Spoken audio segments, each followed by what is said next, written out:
Episode 24. The following events take place between now and the end of the podcast. Events occur in real time. And James. Happy 24th birthday to you. Oh, thank you. How did you know? Yeah, no, you had that look about you. That sort of sinewy sheen of a 24 podcast old person. Oh dear. I'm not 24. I'm really not. No, I feel how not 24 I am in my bones. What few I have left. Got the important ones, don't worry. We've got podcast popcorn, so it will be horrendous and crunchy, and there'll be lots of mouth noises. But we've got a sponsor for the popcorn from Coldplay, Joey. Because the salt's yellow. I have special yellow salt, which makes it taste all buttery. So that's what that's about. Okay. Now this week, I think we didn't actually advertise subjects. I'm going to be Israel, and you're Palestine, and I believe our special guest is Gaza. Is that right? Yeah, that's the one. Yeah, no. That was an off-colour joke that. Even the joke about it makes me feel like we're a bunch of cunts. My toenails have gone inside and so has my peni. Yeah, that penis is long gone. That was funny before you were recording. Now, it does change things a little bit, doesn't it? Wow, what a bunch of bells. No, what are you doing? You're doing... funny and facts of the Olympics, or the Olympi. Timely. And also, because we're getting into the nuts and bolts of the US election, I'm looking at the actual... this is true, this is not partisan, true things about Trump. True fact.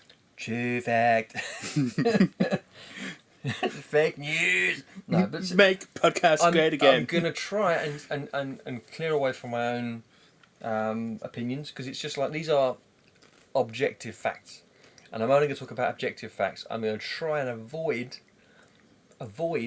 I'm saying this while squinting because it's very difficult to take.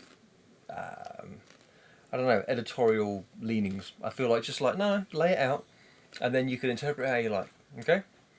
So many of these, Trumpy love boys that are out there, they can just. I don't know, there's a lot of people they love that guy, and I'm like, I don't know. That's what's strange to me, because there's sort of fanatical love, and I'm like, I mean, he's a fella. He's just a fella.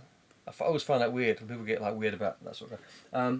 So he's an interesting guy. Whether you like him or loathe him, he's very interesting, and he's had a very interesting life. So that's what I've got facts about. Hopefully we can learn some things. Learn good. Yes, I feel like I will learn lots from this. Should we still go through this rock paper scissors sort of charade? Well. See, I've lost a lot, but I think. Did you notice downstairs when we were talking in the kitchen? I bet you didn't notice I was doing some subliminal moves. I did notice. I'll be honest. You were less subtle than you may have thought you were. Oh no. Should we just do it, mate? Yeah. 1, 2, 3. Oh, scissors. Was it scissors? That was a scissor fight. All right. We both got stabbed. Yeah. Everyone Everyone goes blind. I think that's the proverb, isn't it? Yes. In a scissor fight, everyone goes blind. Wise man once said, "You run with scissor, you go blind." Yes. All right. He said that, but he didn't fucking see it. We are how many seconds in before you got the Asian accent out? No, right. It's like straight to it. All right. I'm so sorry. It's like master cell. Scissor fight. Bad time. All right. No. Shush now. That's why none of the turtles had scissors. No. That's why we have no sponsors. Okay. Yeah, sure. All right. You ready? Right. 1, 2, 3. Thank you. You were a sheet of paper, and as such were defeated by my firm scissoring. Problem is, though, I've done it on purpose because you've got one more fact than me. So you need to start. So yeah, who feels silly now? So for the 15th time, he chose to lose. Yeah, I did. I won't say no more on that. That seems like that's not fair to comment on. Well, I'll sit here with my through IPA and I'll... I'm drinking my old Carlsberg Pilsner. Can't go wrong with that. It gets me through the day. Yeah. And the evening to the night, to the sweet release of sleep and dreamless dreams. That is almost like some Gene Wilder fucking chocolate factory shit going on there. Yeah. We are the dream of the dreamers, the music makers, and the... How good is he in that film? Honestly, he scares me a little bit. Oh, he's brilliant though. Because you still, even though you know, I've read the book, I know the story, even I know the outcome. he is like, you don't know what he's on about. No. You're like, do you hate children? Or, I mean, you don't quite know his motives, even though you know his motives, you know what I mean? He's so good. It's like, oh no, I've fallen in the chocolate. I'm going to get the children. And it's, oh no, the boy, your son Yeah. is dying. He either doesn't give a shit or he Yeah. knows 100% they're safe. And you don't, even though, like, you know the kid's going to be alright at the end. Hmm. Well, I don't know, I don't think you see them all afterwards, but the implication is they're probably all fine. Otherwise, there'd be legal shit. But, like, the fact he doesn't seem to give a shit Yeah. is like, and it's, you know, a child getting sucked up a chocolate pipe is a horrendous industrial accident, right? That's like, Yeah.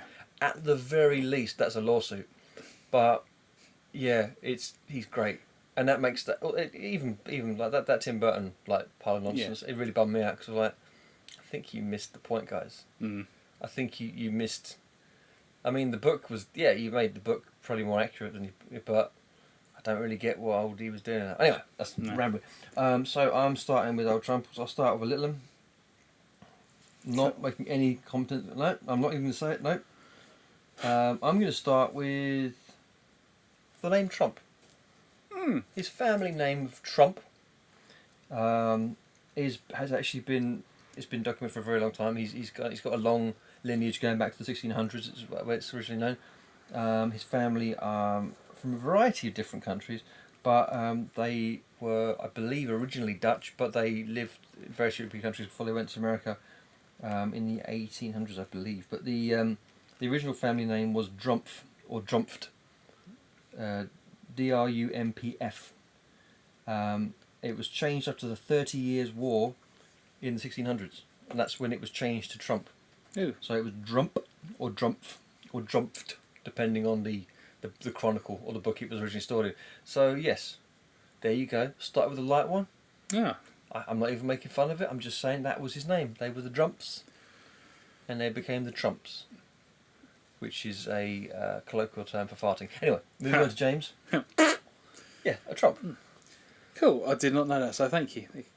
I'll start off with a light one as well then. And for the record, I'm going to stop saying so. I'm going to make a conscious effort. I'll be the judge of that. Okay. So, is it? No, I don't know one of those. No, I just. Okay. First. He didn't do that on purpose. That was Fact number one. fact number one. Paul McCartney earned the handsome sum of £1 for his performance in the London Olympics. I only want £1. I only want £1, John, get your hand off my cock, John. He always does that. He always touches his cock. It's crazy. So, Paul McCartney. That was nice. One dig.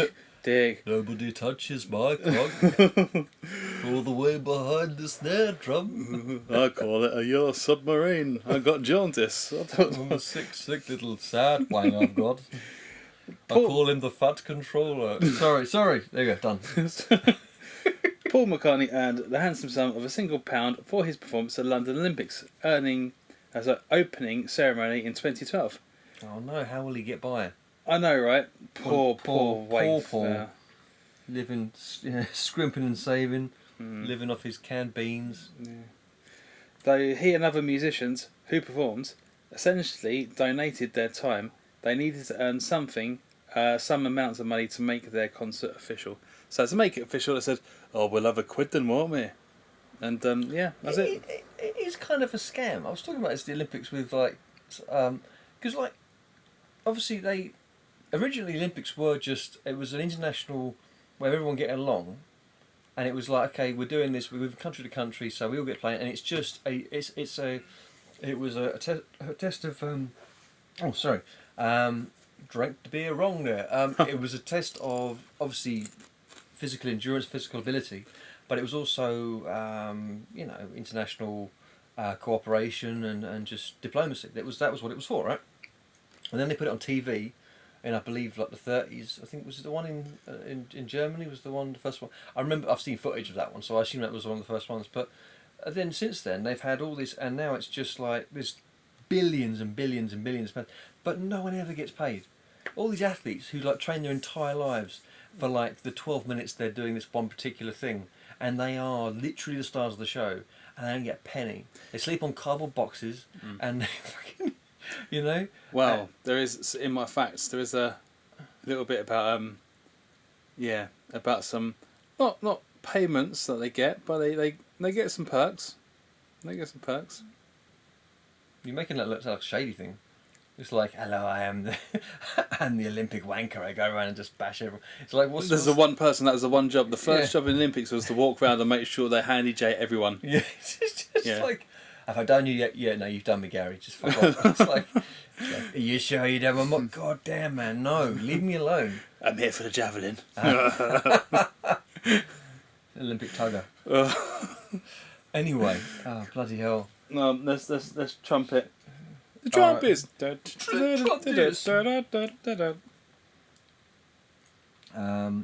Okay, so politically, he's always had something to say about politics, but he has not been active in it until obviously recently, when he decided, allegedly quite last minute, to become a Republican candidate in 2016 when he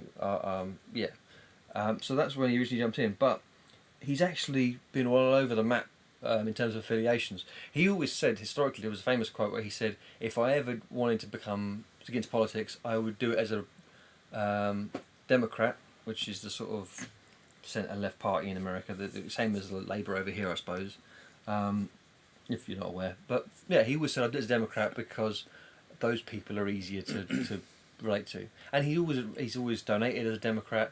For the longest time, he's registered as a Democrat, and he's donated as a Democrat, and he's been because he's a party boy, he's a fuck boy, isn't he? He's always been, so he's not the traditional Republican Reagan sort of guy. That's not been his deal. He always made money, but he's like all the business shit, but he's Home Alone. Well, exactly. But he's actually had 3 political affiliations officially. He was independent from 2011 to 2012, but for the longest time, so between 1987 when he first registered, to 2009, he registered as Democrat, and he always said he would become a Democrat if he was. And then he became independent, which is like, just independent is basically, I don't affiliate with any particular party. I just run as I'm.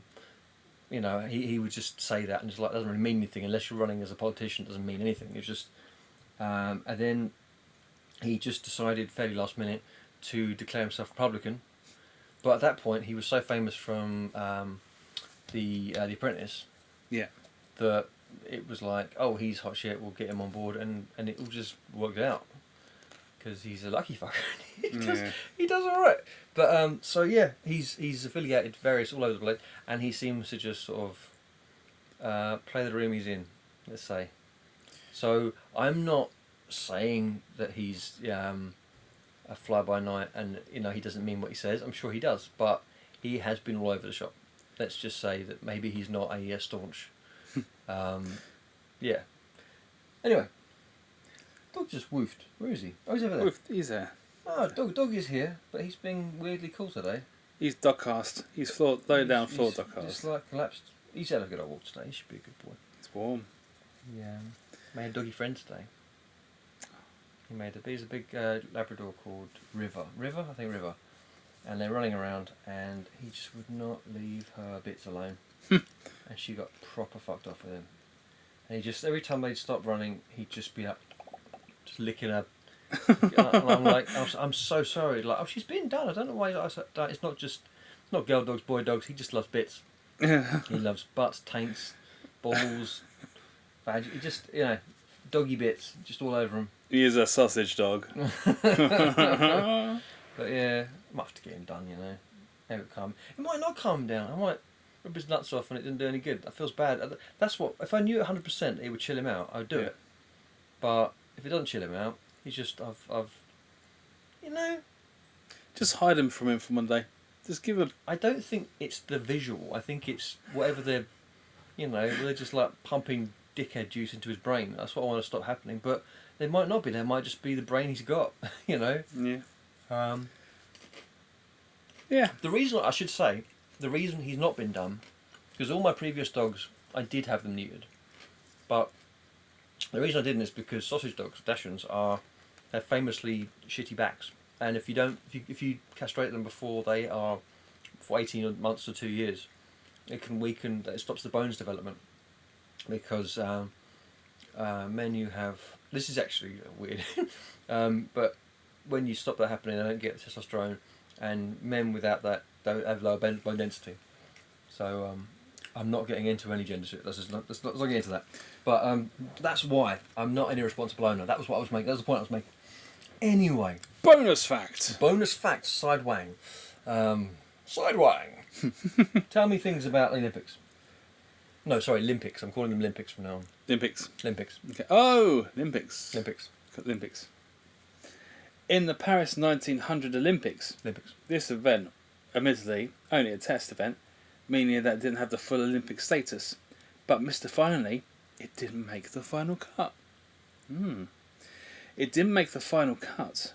It involved 128 competitors performing in front of a crowd of 6,000 people in the Bois de Boulogne Park, where they had to clip the fur of as many poodles as they could in 2 hours. So the Olympic event was shave a dog, clip the dogs, clip the poodles. So many questions come to mind. How could they ensure the poodles were the same size? Were they equally docile? And more importantly, why in God's name were they doing this? So the event is shave as many poodles as possible. Yep. I'm baffled. I know, right? It's just like why? I mean, if you were, I don't know. Poodle seems such an arbitrary dog, but then I suppose you could do a sheep. But then sheep shearing seems so not for Olympics. But then you've also got to look at 1900s French Olympics. It's in Paris. oh yeah, We do not have sheep here. Look at this little dog. What we do this one? He's a poodle. mate, they've pissed off a lot of people with that bloody the Last Supper shit, didn't they? Bloody French. They do things. They do some stuff. All that goes Euro, mate. See, that's the... You got to be proud. That was bloody beautiful. It was so good. Yeah. I was like, everyone, I like 3 people messaged me and were like, have you seen it? Did you see? I was like, what? And then I went on like the next day, the last few days on social media, everyone was just like, oh my god. The ladies in the windows, the heads weren't there. And then, yeah, that makes sense then. Their heads have been blown. No, that wasn't it Marie Antoinette's? That was where Yeah. she was executed, wasn't she? Yeah. Yeah, so, fascinating. History. But before that, so You go on, sorry. Go the on. winner, Avril Lefevre, didn't mind about that. It made no fucking sense. After winning the gold, with a total of 17 clipped poodles. So yeah, he clips 17 poodles, won a gold. That's a medal for that apparently. Fuck it, job done. That's, no, there doesn't seem many actually. I thought there'd be like loads. That's 2 hours. I mean, I reckon I could have done more. Yeah. I mean, and also like, what if you do a shit job, but you do like 37 poodles? Yeah. Is that... I think that's the whole crap around it was. One, there needs to be a benchmark to go, oh, how much fur do you have to just be like a certain amount? Does it be a certain type of dog? Does it have to have a certain cut? Does it have to like have balls on its tails? And, yeah, so it is nonsense. Freaking nonsense, but that's why I didn't stay. I understand. Right. Are you gonna Nelly the elephant? Trump, Trump, Trump. Careful now. Oh. We don't want to piss off any of his people. So I'm just going to get into his love life. Okay. What is his official love life? Obviously, we know he had some extracurricular shit going on. Yeah, he's always been historically a bit of a party boy, a fuck boy, if you will. But he's been married 3 times. To Ivana Zelnikova, 1977 to 1991. Marla Maples, 93 to 99, and then Melania Knaus from 2005 to the present day. Okay, and obviously he's got a smattering of kids spread among, I think 5 in total, from the different marriages. Yeah, so I just think like he's obviously, it's weird. I tell you what, it's a bit odd because he's very, very famous, very popular with the evangelical, the kind of the Christian right in America, and that's the one thing I can't really wrap my head around because he's such a such a party boy, and he's famously a party boy, and it's just been documented his entire life, and I think that's why he was so sort of left leaning for a lot of his. What are you doing? There's Dogcast. Can he, if he wants to? Oh, sorry. He just put a load of popcorn next to the microphones, and I thought, what an odd choice, but it was so he could make room, so he could give doggy cuddles. Come on, Stanford.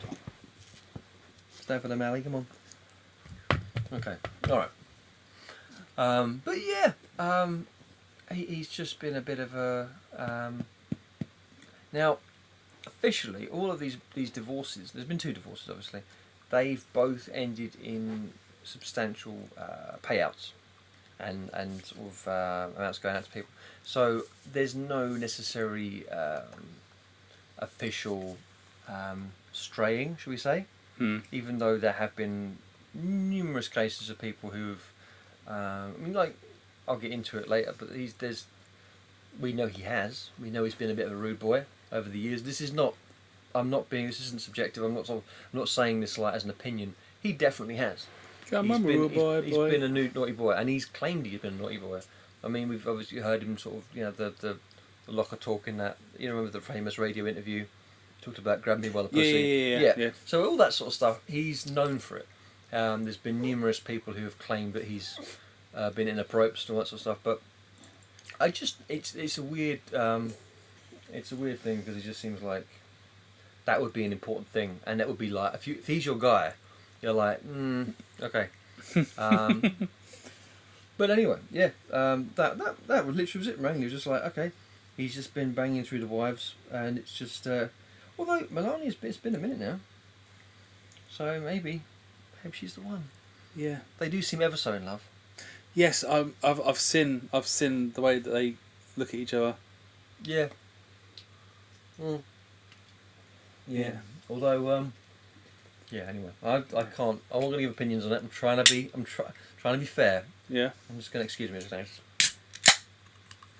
There you go. Just to really damage your drums. Olympics. So, go on. You're trying to make me say it, but I'm not. I'm not going to say it. So what? Yeah, you know. Oh, okay, buddy. I don't know. Like when you've got a needle and thread.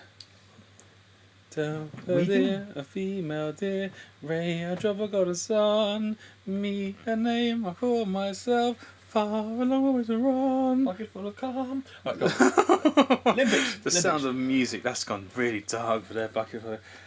From 1912 to 1954, the Olympics awarded medals for art, alongside events like gymnastics and swimming.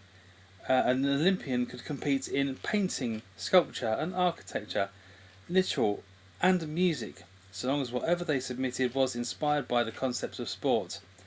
These competitions eventually scrapped because they were blurred, and the line between amateurism and professionalism, since art inherently relied on their selling their work for their livelihoods. So it seems like so subjective, like this piece is better than this piece. You think. How do you rate someone? So that seems like crazy. I think if you're going to try to mark someone like that, you need to have like a proper medium, proper format. Because then if you go, it's got to be art, it's got to be the themes around sports. I drew a picture of a football. But that's the thing. If you say who's the fastest runner of all time, yeah, there's an answer. Yeah. Who's the best painter of all time? Well, what do you fancy? I don't know. You might not like the most. Like you might. There might be. There's a bunch of greats, but you can't say who the best one is. It's completely up. So I don't know how you could rate that in the same way. How can it be an Olympic event? How can there be a winner? How can there be a loser? You know, if that piece affects someone better than the other one, who's to say? It seems weird to me they'd ever do that. Anything that's art based, it's like, it's archery. Can you put the arrow in the hole? You know, the best possible. You know, most consistently and best. Sorry, I'm eating popcorn. I shouldn't. Popcorn. Popcorn. But Yeah, anyway, I take your meaning. Yeah. Very silly. Olympics, do better. Olympics, gonna do some drawings. I drew a picture of a cat licking his butt. Gold! Donald Trump. Moving swiftly on. Sorry, I wasn't trying to be rude. I just felt like that was a good seek, like a good smooth like sojourn into the you know, You're welcome. next. You know, I feel like we're bouncing off each other like a bunch Sojourn. of sojourn. It's yellow. Shouldn't be yellow. Poo. Now, old Trumpy, teetotaler. What? Right? Doesn't drink, doesn't smoke, doesn't do any bad shit. Very anti-drugs. So, it's one of these things you're like, now whether you like him or loathe him, as it, again, he's a very staunch, doesn't drink, let's say, he especially does not drink or smoke after his brother, Fred Jr., his older brother, who was the first son of his dad. Yeah. He passed away. He drank himself to death, effectively, Hmm. and he saw that from a very young age. He died in 1881, I believe. And let's say Trump's an old boy. He wasn't like a kid when it happened, but he saw him slipping for a long time, and from a very very young age, he said no to all that. Yeah. And it was just one of these things where you're like, well, I found fair play. There's obviously some trauma there, but he's also just sort of like, oh, I don't want to do that. In the same way as you see someone who's going down a substance abuse of any kind, and just like, I'm not for me. He tried to help his brother, couldn't do it, and he's very anti all that stuff. He's not pushed it on his family as far as I can see, which is, I wonder what the relationship is there. Like, you know, a Christmas meal, is he the only one not drinking? Because he's famously canes lots of soda. He loves his Coke, like Coke and stuff, but knocks back sodas, knocks back the non-alcoholic drinks, but he's just totally complete teetotaler, which is mad, 'cause you feel like surely he'd like he's one of these people who like he'd benefit, but that I do wonder as well. This is a side random thing, but like, you know, you see all these presidents and they, or not just presidents, prime ministers, all these people, they do that job. And it's normally in 4 or 5 year runs. I mean, it doesn't matter where you're a prime minister or president, whatever. Generally speaking, elections have these sort of fairly regular cycles of like half a decade, sort of 4 to 5 years, wherever you are. And it ages the fuck out of people. You see people just like melt. I mean, Obama was young and vital, and he was there 8 years, admittedly, but he looked more than 8 years older. He looked a lot older. Yeah. And I mean, like Tony Blair. He became Prime Minister, and he was Ned Flanders, and when he left, he was Mr. Burns. Like, he's just... Excellent. Yeah, he turned from a young, idealistic, lovely guy to a... an evil arsehole.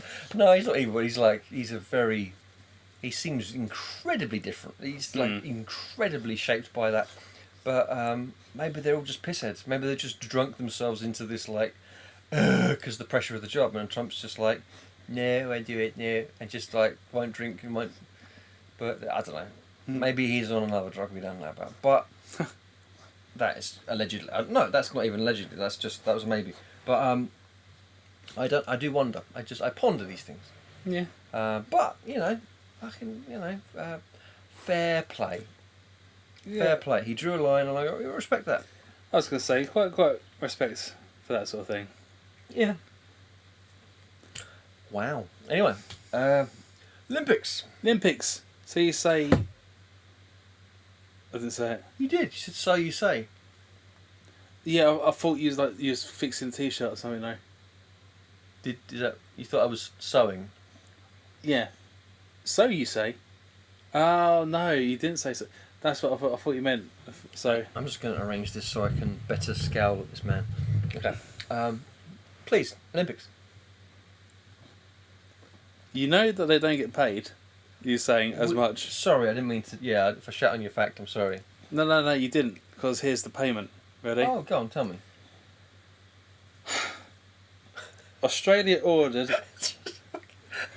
Really dramatic sigh. This prick. Anyway, just moving on. Sorry. Go on. Australia ordered 70,000 guns. No. Australia, mate. They ordered 70,000 condoms for the 2020. So the 2000. I think. No, the 2000 games. Yeah. But halfway through, they ran out and had to purchase 20,000 more. Smash town frolics, mate. You don't need to get paid if you're getting that much tang. Mate, these people are the absolute peak. They are the peak male and female athletes in the world, right? Yeah. They're in that Olympic Village. It's got to be a fuck town. Just like, just. I reckon it's just stank. Just fucking full on. You reckon, right? Two of the floor gymnasts, right? They do their dancing. They got the music, right? But no, they're doing stuff, and they're gonna have other people just watching, holding up cards, going, "Oh, he has a 10, 10, marking them." They done. There's like 12 babies. That's just happened just then. It's basically Ibiza, except everyone has inhuman levels of stamina. They're beautiful. They're 8-packs. They're incredibly flexible. Yeah. I mean, good lord, the things that must have happened in that village. I mean, you just wish they were. I mean, just release the porno, man. Just release the porno. I just want to see, just physically. I reckon, not even for sex. I think that'd be fascinating. I bet there's stuff that they come up with in there that porn hasn't thought of yet. Rings. No. They might have covered that at some point.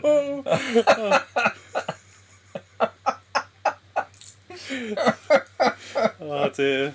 It's in somewhere or another. Rings, horses. Just saying. This just. I mean, I don't know where you're going with the equestrian shit, but okay. No, the pommel horses. Yeah, I know. And yeah, the pummel horses. Well, I pummeled her horse. Jesus fucking Christ. Right. So they had to purchase 20,000 more. During the next Summer Games in Athens, Durex donated 130,000 condoms to soothe the performance of the world's elite sport people in the arena and under the covers. And 12 years later in Rio de Janeiro, typical, organisers supplied the Olympic Village with a jaw-dropping 450,000 condoms, which worked out to which worked out around 42 per athlete. So during the Olympics, what's that? 2 weeks, 3 weeks? 42. 42. So they're going to get. That's on average. So there's some people who do nothing. A few people there are like, I'm married. I won't. I'll be a very good boy.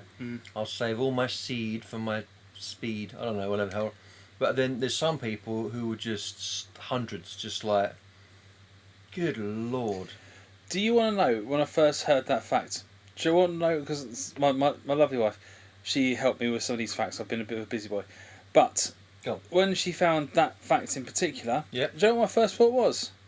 I want to know. I really want to know. Oh, dear. Oh, what do they need all those for? Is it like some people need to put them over their feet or something to stop them from getting blisters for performance? No, you're not going to put a condom on your feet or something like that. Oh, it's for tang. It's for tang, not for any sports enhancements, which is some...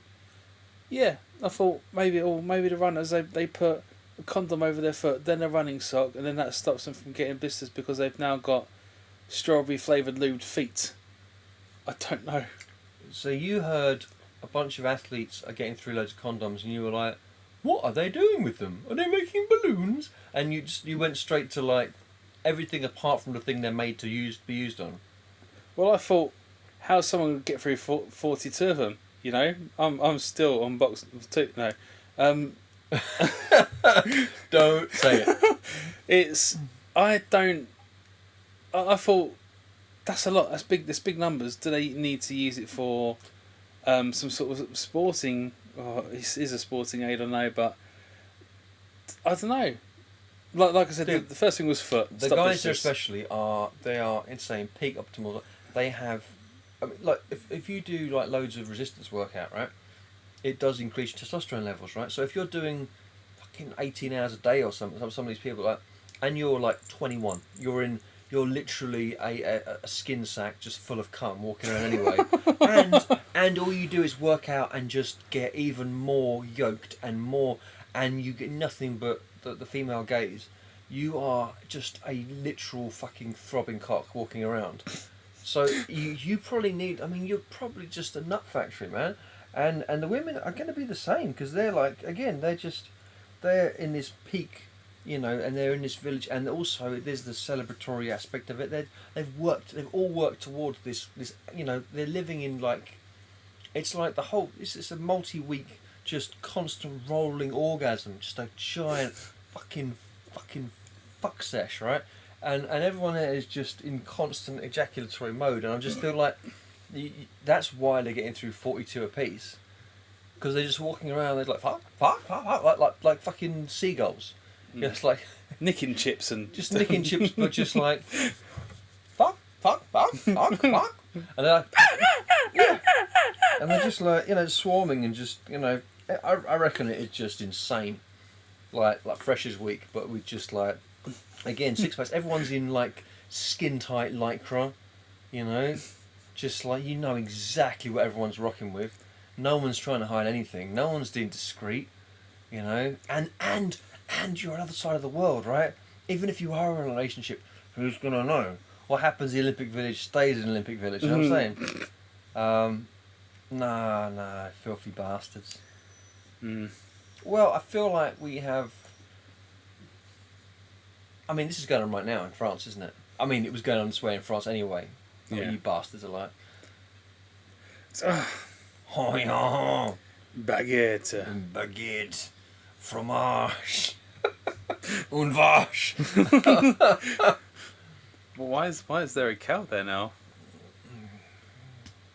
La vache à qui rit. I don't know. I only know like 8 words in French. Anyway, you cool? Is that the end of your fact? Done. Groovy. Do you find your PC's always full of adware and viruses? Is it getting to the point where it's always grinding to a halt with pop-ups and notifications? Then maybe you should try PornAway. PornAway is not just an antivirus or malware cleaner. It's not software at all. You just stop going to all the shady, mostly porn websites and downloading all that stupid shit you do.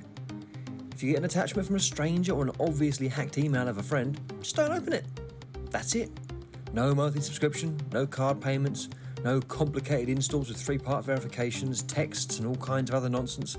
Just don't be a dumbass. It's 2024. You should know by now. PornAway. Be less stupid. Back to Trumpy Town. Can you trump my last fact? Oh, he's being a bit clever there. Well done. So, now I'm going to go back to the his grandfather, Frederick Trump. Now, his grandfather was Frederick Trump.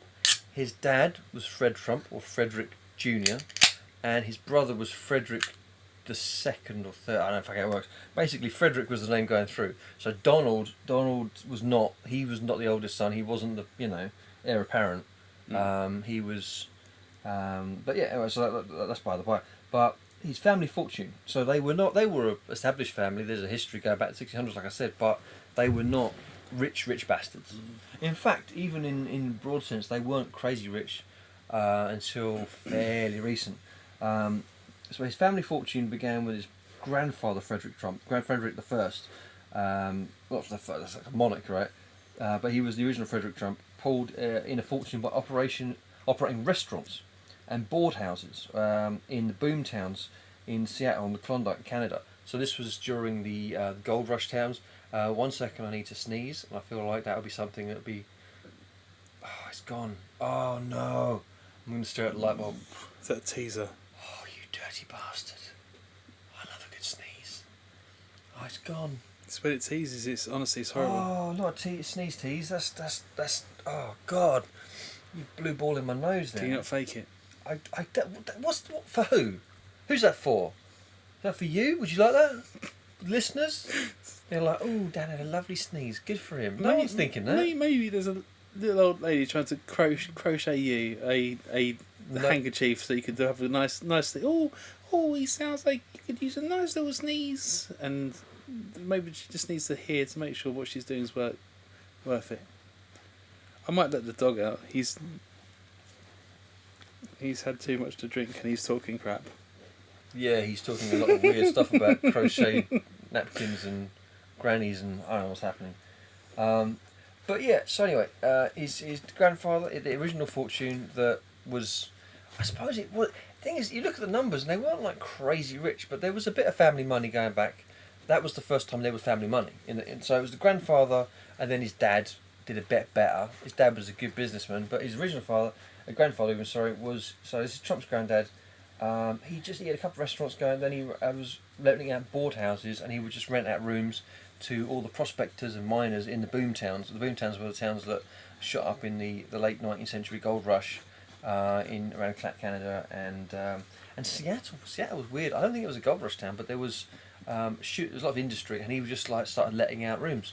So that was a good way to make a lot of money, and that's where a lot of the family money came from originally, and they've been in money ever since. So that's where the family money comes from originally. But they were in property development from fairly early doors, and they always kind of were in the formative years of modern America.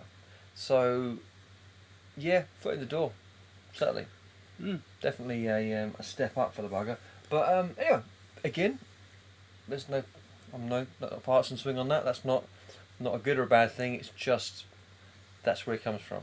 But the idea of a self-made man's a bit of a weird one, because he's clearly come from a fairly wealthy. There's been 3 generations of wealthy, and that's a bit weird to sort of make out that he's a self-made man when. I mean, you might have made some money, but. Oh, sympathy sneezes for you. He's sneezing. He just feels. He's like, I think that was a well done. So, Yeah. I'm going to get the dog. He's just getting all sneezy and kind of shitty. Just stop being a bell. Oh God, he's made of liquid. Anyway, so that was it. The original, the Frederick Trump of yore, was a business wanker, and he let people rooms in the Klondike, which was very cold part of Canada, where there was lots of, I believe there was oil at one point, but there was lots of mines and stuff, both coal and gold. Coal, gold, real life Minecraft. Yeah, no diamonds. Maybe diamonds. I think diamonds are in Africa.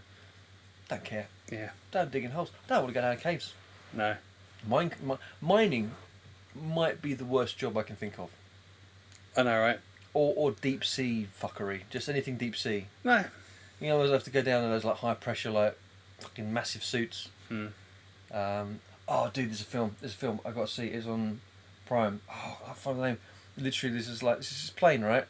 And they crash in the ocean, and they're on the edge of this very deep chasm in the sea, and they're in an air pocket in the back of the plane. This plane's crashed, and then this diving team come to save them, and the diving team starts getting attacked by sharks, and they're in this boat this plane which is sinking, and I'm like, this is great. This is like they're in the shittest situation you can imagine, and then the sharks start trying to get in the plane, and I'll show you the trailer. I've got to find the name. I feel like it's unfair to the Brits. I saw this trailer yesterday. I'm like, this is the most mental thing I've ever seen. But it looks. People like they're in a plane crash. They're in a plane crash. They're in the water. They're in there. Then some people try to help them. Then there's sharks. Yeah. Is the film called Everybody's Fucked? Or I don't know. Like. Or the sharks are trying to get in. The film's called God Wants Me to Die. It's called No Way Up. Yeah, look, there's the thing, and it's just and it stars Cole Meany, who was. Yeah. Yeah. No. No, he was engineer. He's O'Brien from Star Trek Deep Space Nine. There you go, and other people too. But I remember him from Deep Space Nine. Anyway, by the by, random. But it looks like a lot of fun. I'm going to watch the shit out of that. Love a bit of that. It's like just, it's when they just like, okay, they're in a plane crash and they just got to get saved. Okay, cool. And they're going to fall into a deep valley in the ocean. Oh, even scarier. Even raise the tension even more. And the sharks. Oh, shit. And it's like, sharks get in the plane. How do sharks get in the plane? We'll work it out, it's fine. I just love when they're like, okay, we need to make it even worse. And they're clearly writing it, scripting it, and they just go, I've gone off a tangent, James. And then geese. Aquatic shark-eating geese. Mate, that's scared the fuck out of me. They come there for the sharks. They stay for the hors d'oeuvres, humans. They're like... The geese. Yeah. They come for the sharks, but they stay for the hors d'oeuvres. It's like... Foie gras, motherfucker. Samuel Goosen. Motherfucking shark, motherfucker. Oh dear. Right. Talking about fun things. Do you like basketball? I can only think about geese on the plane now, but okay, sorry. Honk means no. Honk twice. I can't. Literally, all I think is taglines now. Sorry. Oh, I did see a knockoff trailer. You know, Sharknado. I saw ones of capybaras, like not a guinea pig. So like guinea pig nado. or Guinea Nado. Something Guinea like that. Nado, that doesn't even fit. But okay. I saw like a picture of it. That's the problem. When my wife keeps sending me things about guinea pigs and capybaras, and like the algorithm's obviously going, well, he obviously needs some fucking guinea pigs in the tornado. I'll stamp you. Oh, little sneezy Stop pup. it. Snoozy pup. He's lying upside down and sneezing because I'm assuming his own dribbles around his nose, and he's just being gross. He's just being a gross little Weasley dog. Dog's not going upwards. Anyway, sorry. Basketball, you say? The Lithuanian basketball team for Olympics. Olympics, good one. They couldn't afford to participate in the 1992 Summer Olympics in Barcelona, following the collapse of the Soviet Union. But they got some monetary assistance from an unexpected source. Donald Trump. No. Oh, okay, sorry. The band, the Grateful Dead. Oh, yes, Deadheads. The bands donated some cash, but more importantly, gave the team permission to sell Olympic Grateful Dead merchandise, allowing them to fund their trip and win bronze.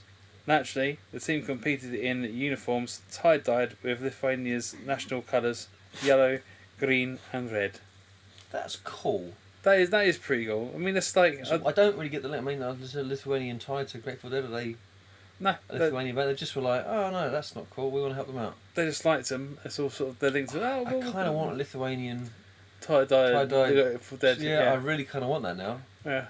I don't know if I could tell you one Grateful Dead. I don't know if I've ever heard a Grateful Dead song. I know what the picture would look like on some of the stuff, but that's it. I don't know. Visually, I'm just thinking like, I've had people talk about that band forever. Yeah. I know they're a jam band, aren't they? They're just a stoner jam band, aren't they? Basically, as far as I'm aware of. Oh mate, I'm gonna have to. As soon as we're done with this, I'm gonna listen to some Dead. I want to know what's going on. I want to know. It might be my jam. Never know. That might be my, just sit there bunging away and just like, oh, that's pretty cool. That might be really cool. All right, mate, you've opened my eyes. The more you know. Okay, well we've learned some things, and we've made some friends, and we've learned the letter H. See, today's sponsor, letter H. We actually, I should say, we have a special collaboration this week that we will add to the end of the episode, won't we? Oh yeah. We spat some bars, didn't we? We went and spat some bars, and we did it real nice. We didn't only do it once; we've done it more than once, twice. When we've done our own stuff, which was written for us, but no, didn't do it quickly, not in a rush. I could have rhymed something better than that, I know, but I'm going to stop doing the stuff now. Just toe. Faux show. I'm glad we did that just well. So then that was good. Sorry. Donald Trump. Sorry.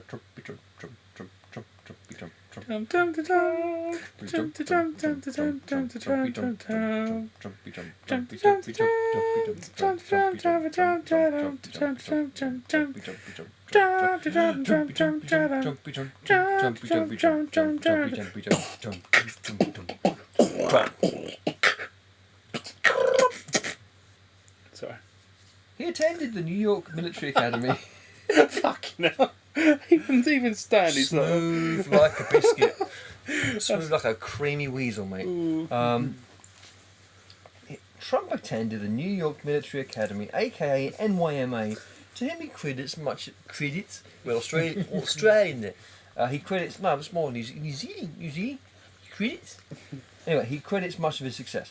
Now, here's where there was some contention, and it's been one of these things that's always been sort of made fun of.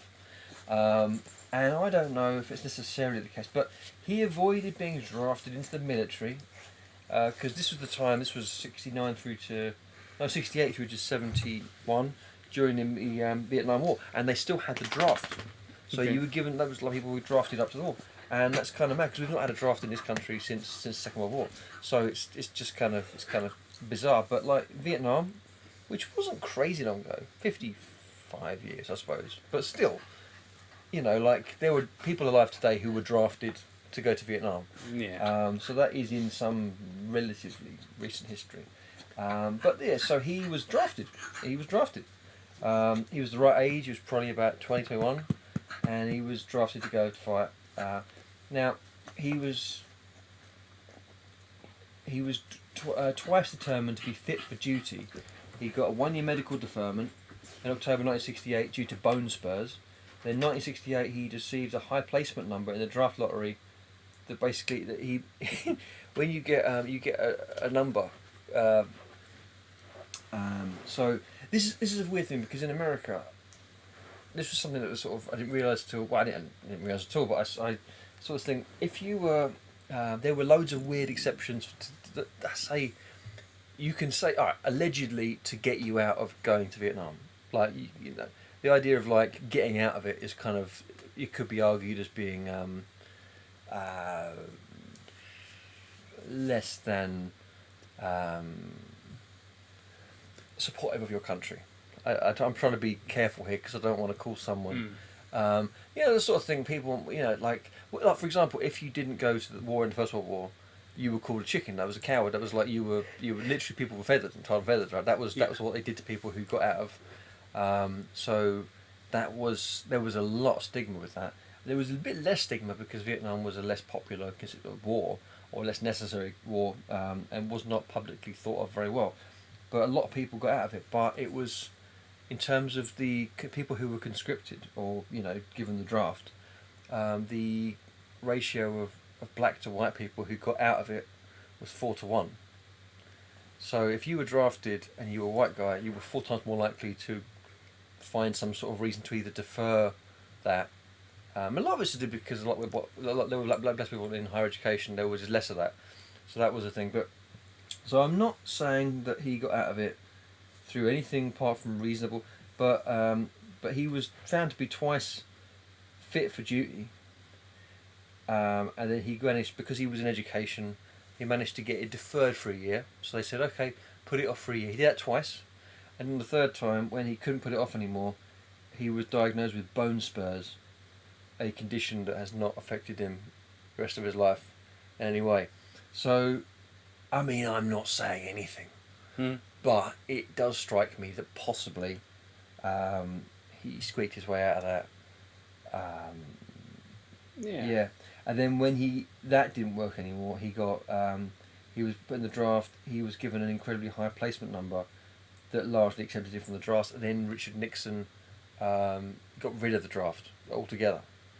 So it was like that. He got out of it basically. So over from 1961 through 1968 through to 1971, I think 3 times in total he managed to squeak out of it.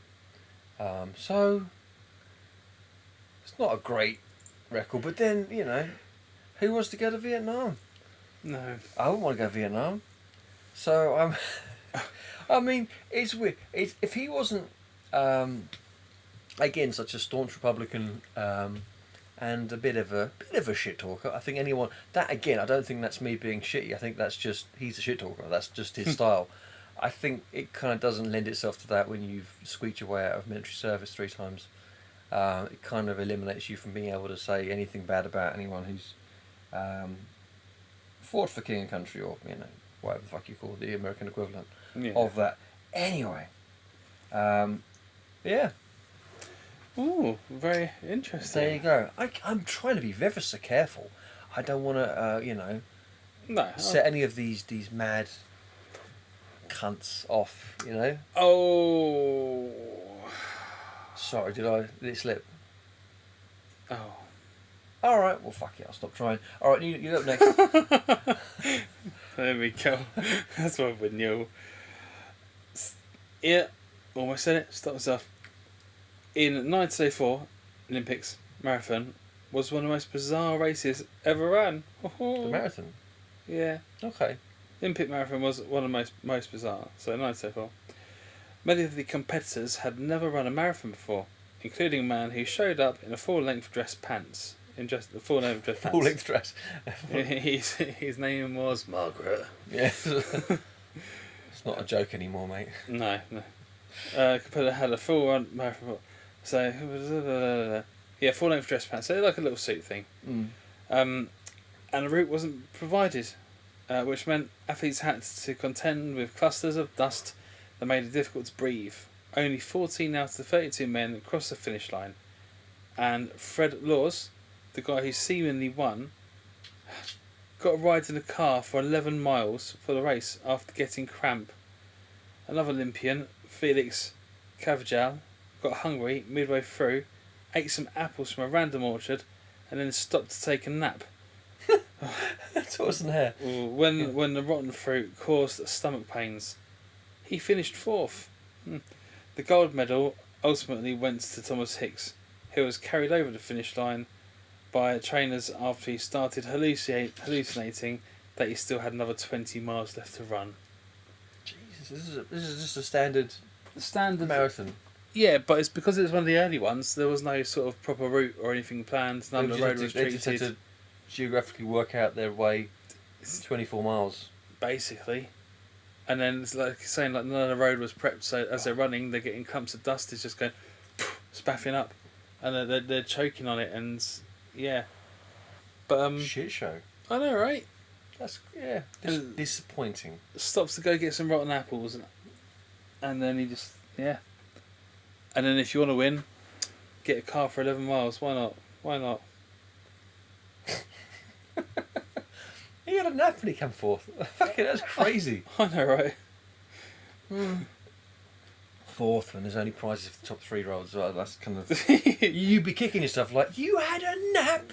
You fucking idiot. You came fourth. You easily would have won if you didn't have a fucking nap. You're like, oh, my tummy tum hurts ever so much. I'm like, you travelled, and that was back when was it? 1904. So this was before you could just nip on a plane and nip over there. Yeah. You're not just like nipping over to like other country. Presumably you've like I travelled for 3 months, through seas where every other boat sinks anyway. Managed to get there. And my whole thing is that I run far well, and they were like, and as I was doing it, I had a little sleep because I was ever so tired, and then I was like, oh, I'm a bit hungry, so I ate some apples, and my tummy tum is all a bit burbly now. So I came fourth. I mean, it's kind of astonishing came fourth, or maybe it was just a shit show. I kind of feel like I have a chance with these dickheads. It seems amazing, really. I know, right? Well, people just shit back then. Like, that seems like... Oh, it's got to be. If someone turns up in a full like pantsuit and stuff, and it's just like you must have had some idea. Like, you must have been qualified for this race in some way. Was it just like, who wants to do marathon? What the fuck's that? All right, yeah, sure, whatever. All right, I'll just come straight from work, right? I was like, I finished work and just came like, I'm going to run. Yeah, no, what do I run in? I obviously a full ball gown. Obviously, that's the only way I do run. I just, I feel like it's how I trained, it's how I run. I was born this way. I will run this way. I identify as a ballroom wearer, and I will run. That's crazy. Oh dear, silly Olympics. Slim pigs, slim pickings. So, Donald Trump. You're rubbing it into me now, aren't you? I'm rubbing into you the lotion. Up and in. Alright, so Trumples. His first real estate venture was with his family's company, which originally was called Elizabeth Trump and Son. That was the company, his family company. He was given control of it in 1971, and he renamed it the Trump Organization because, he didn't like that. The project ended up in controversy when the Justice Department in 1973, this is 2 years in, accused the company of discrimination against black people. This is his first foray into business, and this was in the early 70s, right? In New York, they were like, "Easy, son, that's a bit racist," right? I mean, do you know what you'd have to do for the Justice Department to say, "Easy, son, that's a bit racist" in 1973 New York, right? It was like, anyway. They were discriminating against blacks. Admittedly, no wrongdoing on agreement. He admitted no wrongdoing after an agreement was struck between the company and the Department of Justice to resolve the issue. So money changed hands, everything was swished over, but ultimately, right, it nearly fell asunder within 2 years of him taking control, right? Just because of what you must assume, just by the state of the time, the standards of the time, was pretty massive discrimination. You'd have to assume that, right? See, nowadays, yeah, but like even in my lifetime, even in like 10 years ago, like, anyway, so, crazy days. Anyway, so, that's my fact. Olympics. Olympics. In honour of the Los Angeles Olympics, McDonald's offered free burgers, fries, and cokes every time a USA athlete reached the medal podium. However, when the Soviet Union, an Olympic powerhouse, decided to boycott the 1984 Games, America went on an unprecedented winning streak, and some McDonald's locations ran short of hamburger buns. One representative said that whilst the promotion was a huge success, it was also most costly in the company's history. So yeah, everyone won big, everyone ate big. That's what happened. Crazy days. Crazy days, McDonald's. Alright. Oh, I feel like... So, I remember hearing about this. I remember that happening. Well, I don't remember it happening, but I remember hearing about the there was a figure somewhere. I heard about how much money they lost doing it, but they also reckon, like in hindsight, that was one of the best things they could have done for marketing, because they were like, everyone was like, oh my god, they fucked it, but everyone went there, and it became just like, it's like they gave away free burgers effectively for like 6 weeks or whatever. They just shat away all their money, but now they've become synonymous with what everyone eats in America. One burger per condom.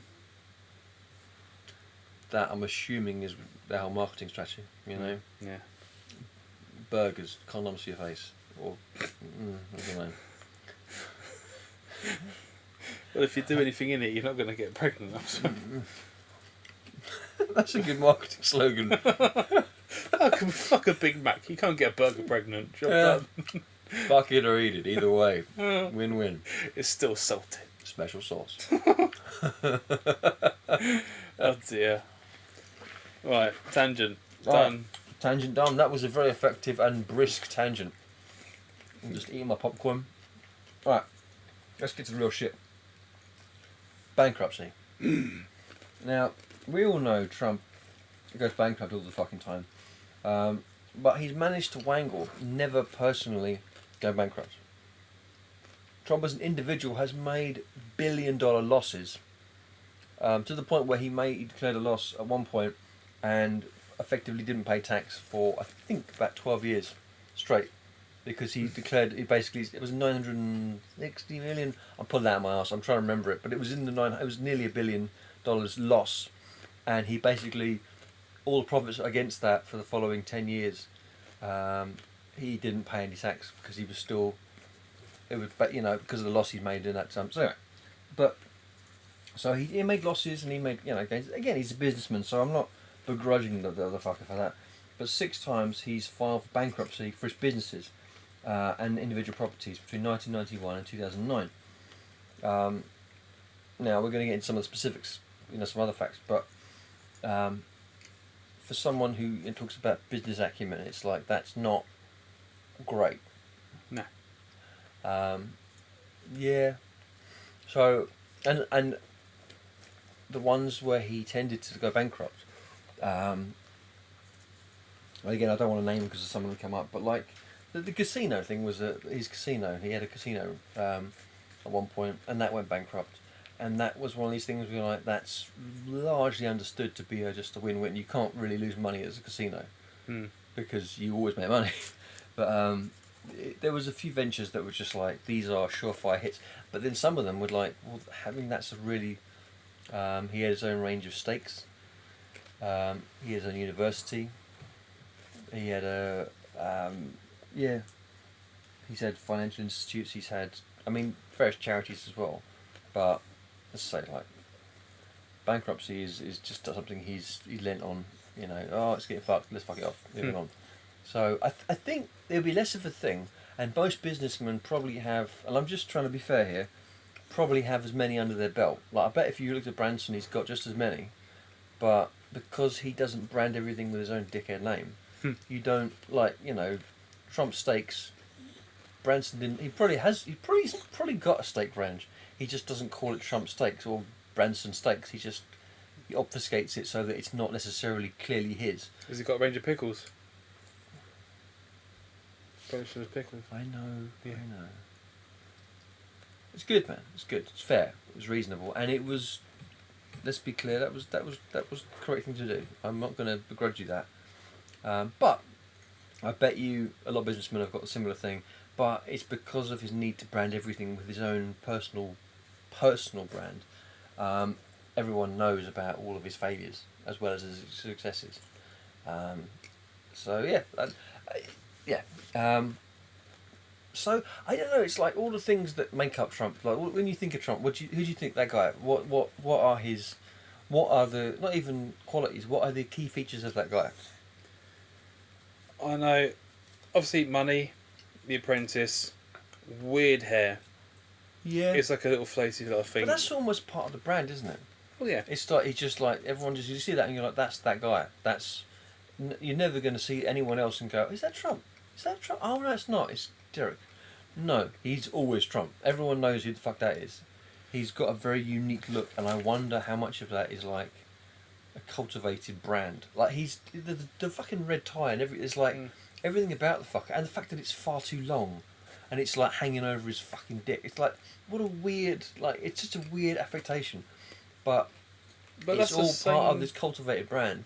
That's the same thing with Boris Johnson, though. They've already said that his bad hair is still cultivated. That's what he's. That's. Oh, he fucks it up before, like you go on interviews and stuff, and he'll fuck his hair up beforehand. Yeah. Turns up it's all tidy, and he goes, "Oh, I'm about to go on air. Oh, quickly," and just muss it all his hair up, because he understands about branding. He understands about whether it's he's had a brand consultant or he's just aware. He's just like thought about it and gone, "Oh, okay, that's." But. Again, I don't know if it's something that's really well thought out or if it's just one of these things he's just naturally got a bit of a skill for. But Skill fair. But yeah, that's definitely how old Trumbull's operates. Cool. Interesting. Would you like a fact, eh? Olympics me. Fact, eh? Fact, eh? During the Toronto Games in 2006, Canadian skier Sarah Renner broke her ski pole midway through an event. Norwegian ski coach, I'm not going to say his second name, Bjorna, handed her a spare one, and the Canadians went to win silver, whilst the Norwegians came in fourth. Oh. To show their gratitude for the moment of true sportsmanship, the Canadian president, Hank Solomon, with more than 5 tons of Canadian maple syrup. So you go, oh, thank you, here's some maple syrup. 5 tons? 5 tons. More than 5 tons of Canadian maple syrup. Fans donated the syrup as part of a drive called Project Maple Syrup. Classic Canadians. It's a good name, that. What should we call this maple syrup run, eh? Maple syrup run. Oh. Both the government agreed to waive the import duties, so both governments agreed to waive the import duties so that Hanksman could afford to accept the gift. Hanksman had actually only has only recently tried syrup for the first time and called it sweet and a little unusual. Hopefully he develops a taste for it. Yeah, so we got over 5 tons of it. Jesus. That's fine. Do you reckon Trump got any maple syrup, eh? I'm not aware of a maple syrup brand, but Yeah. I like maple syrup. I do. It's really good. And regular syrup, yeah, maple syrup. Oh, this is delicious. I had a bourbon with maple syrup in it. It was fucking delicious. I can't remember what it was. Anyway, tangent. Mousse and pancakes, eh? I kind of want a maple syrup bourbon thing now. I want something like that. That'd be really nice. Next week we got it. Right. Between 2005 until 2010, Trump owned and ran Trump University LLC. Now, this was famously one of his fuck-ups. Because the courses were famously badly run. The education was very, very poor. Mm-hmm. The qualifications were largely not up to the standards. Because obviously, education, like if you get a degree, it has to be up to a certain standard, and they were not. So if you got a degree from Trump LLC, Trump University, sorry, it was largely just like, not discredited, but like, you go like, oh, I've got a degree in business or economics or something, and they said, where from? You're like, that doesn't matter. You know, it was everyone who went there. So now, Big degree. it wasn't technically a scam, but because they penny pinched so badly, it meant that a lot of people got fucked over by this scheme. His courses covered real estate training and courses that didn't really have anything comparable anywhere else. So it was difficult in that sense. A lot of people sued him after it shut down in 2010 because a lot of it were mid-course. It was only 5 years that it was open. Obviously, most courses are 3 or 4 years. So a lot of people were like middle of courses and they didn't get the support they needed. And they also found, like obviously the courses themselves were not run properly, and that was the problem. So it was a complete, quite famous misadventure, which was one of the first ones where he really marketed it by his own brand. Because up until that point, like, you knew about Trump, you knew about his real estate, but he started to diversify in that era, sort of the early 2000s. And you had Trump University, you had Trump Steaks, you had lots of other little Trump ventures where he would just start to lean into these different boutique-y sort of like, like university, not boutique, but like the steak thing, it was like his main income was always going to be through property, but he started to like try and diversify it, and he tied everything to his branding, but then would just cheat the fuck out of it, and it would fall apart. And you had like casinos and as I say, the steaks and the university, but it was just bizarre. And he used to speak at some of the courses, which I'm not sure he was qualified to do, but I suppose it, experience is experience. But anyway, interesting. Very. Olympics. It's a good picture. Yeah. On this one, it's a small little fact. Tiny fact. The medals for the Tokyo Games were made from gold, silver, and bronze extracts from recycled electronics, such as discarded smartphones, digital cameras, and other handheld games and laptops. I like that. All the medals are made up of recycled stuff. I like that. Yeah. That's cool. So you never know. Next Olympics. Gold medal sponsored by the iPhone 47. Well, they managed to make it out something that's not so awful for the environment. Yeah. Well, no, I suppose it's not the materials, it's where you get them from. There's always these like fucking African people effectively working as slaves digging in like cobalt mines or something in Africa. Just horrendous shit. But Bronze is made from spare bits of copper nicked from old wires and. Well, that we got it over here, but the shit you can't get anywhere else. Cobalt is, I think, one of the worst ones. Lithium's a fucker. What's up, doggo? You're on a real shitty. The squeaky. If you hold that, mate, I'll get him up. Stanford, come here, mate. Just come here. Sorry about this, guys. This dog's being a right wheezy little cunt. He just needs to chill out. Come on, buddy. Just rest your biscuits, mate. Just calm down. He's eating his own tail. God, he's a thick cunt, man. Just really stupid dog. Flappy little triangle ears. Stop trying to eat popcorn. Alright. The Donald J. Trump Foundation.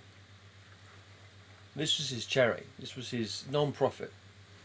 Now, it was if you're a fucking billionaire, and I hope one day that you are. But if you're or even a millionaire, just someone who's a bit well-to-do, and you're in high society and you're trying to scooch on, you're going to want a non-profit, and you're going to want various, and then you can scooch that into and it's a good way to, if you're a very rich person, to get charitable donations and build events around, and you can use it. Any donations you made to it are tax write-offs, so that's good. Stan, get that little bell in. Anyway, so Donald J. Trump Foundation was his. That was his. Again, it was like his. Throw shit on the floor. That was my facts file. So it established in 1988. However, it was shut down by the.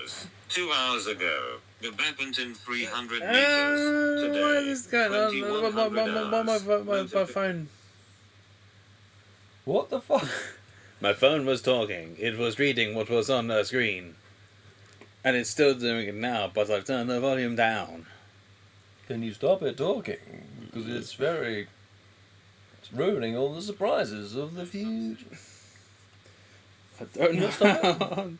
Oh no, I've turned it on silent. But you carry on. I'll sort this out.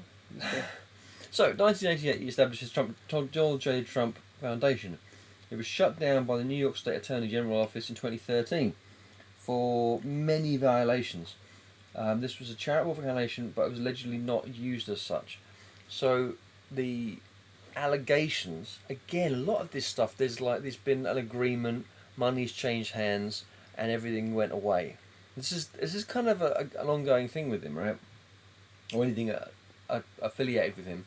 But the Donald J. Trump Foundation doesn't exist anymore. It's not existed for 10 years, 11 years. There were many allegations that he was using the charitable funds to buy personal items or to move money through from the companies to avoid taxation. Various shady shit. Again, all this shit's allegedly. I don't know specifically, and I wouldn't even hope to, delve through the I'm sure the mire, the pantheon of obfuscated financial documents that would make it almost impossible. But not impossible, because New York State Attorney did their job and shut it down. But for 25 years, that fucking company, or that charity, was his. It was used presumably the whole time as that, and I think it was a good little earner. So, and that's something that has come up again and again and again, where he's used charitable donations to hide purchases, or he used charity or money that's donated to him. This is also in his part of his campaign funds. He quite often was doing that. He would use campaign funds to buy things that you shouldn't use campaign funds to pay for. Like Netflix. I imagine so.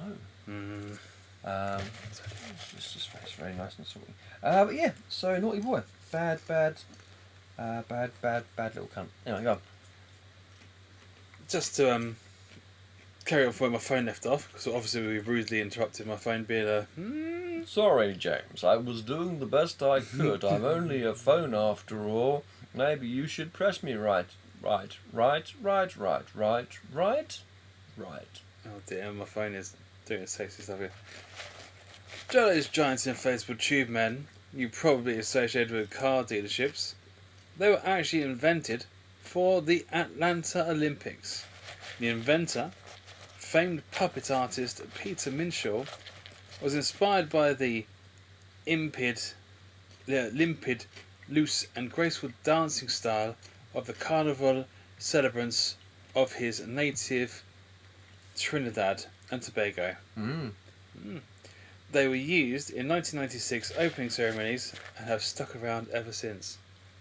So, the crazy inflatable wavy arm man, great arm man, that was actually invented by that person for Olympics. I've been around a lot longer, but I'm glad. I'm glad it is a thing. It's made them classier somehow. Classy. Cool. That was my little facts. I've got a tiny one after this, but yeah. I heard that. Okay. I've got a few big ones.